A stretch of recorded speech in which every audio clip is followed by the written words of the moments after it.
Hey everyone, Jatt here with another edition of League of Learning. This time we're going to be talking about Ekko, who's actually going to be entering his 4th week of LCS pick and ban viability. First off, since he's been here for 3 weeks, let's play a little bit of catch up. Where have we actually seen him? Because he's been in 3 different positions. Mid, surprisingly, is the least likely place for him to show up and the least successful. Jungle and top are very close, competing for who plays him the most, but probably thanks to Huni in the LCS, he has the most wins in the top lane.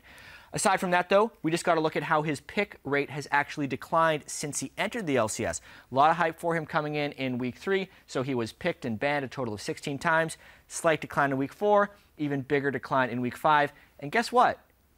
He's going to get a little bit lower pick rate this week because of the 5.12 patch Ekko nerf. So let's talk a little bit about what's happened here. His base attack speed has been lowered. His passive damage is reduced. Both of these things will hurt his laning phase, his jungling, and his early game. You also add in the 3rd and 4th nerfs there of a lower AP ratio on his initial hit of Q and the added cost to his ult with a lower damage radius. It's all around just a slightly weaker Ekko. But that doesn't mean we won't see him because he still has specific strengths in specific areas. Let's first take a look at his top lane Ekko chances. We can still see him up here because he has the mobility to match the lane, and he is a magic damage threat in the top lane, which becomes important if you want to work in something like a Varus or a Jace mid, and you don't want to have completely a full magic damage team. So that way, he can still compete with the tanks in the top lane, so we could see him here, especially if you really know how to play him. Take a look at Jungle Ekko. This should still be a thing because he wasn't really used for his damage. It's all about his high utility and his strong ganks, which will only be slightly changed by his weaker jungle clear thanks to the nerfs. Also, all the same things will be true. Powerful CC follow-up if you have like an Annie on your team.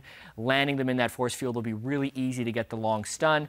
And obviously, the fact that he is a full tank who can then heal up with his ultimate, pretty beneficial.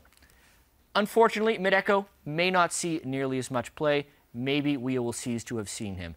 Yes, he is assassin threat with strong utility, but his strong laning phase has been nerfed down. He lacks the sustained damage that something like a Cassiopeia or a Azir has right now, which is the current mid lane archetype because you need the damage to cut through the tanks. And it's just not a world where Ekko can exist at the moment, not to mention the nerfs. So in closing, I hope you enjoyed this League of Learning. We may see a little bit less of Ekko, but at least you know where he's strong.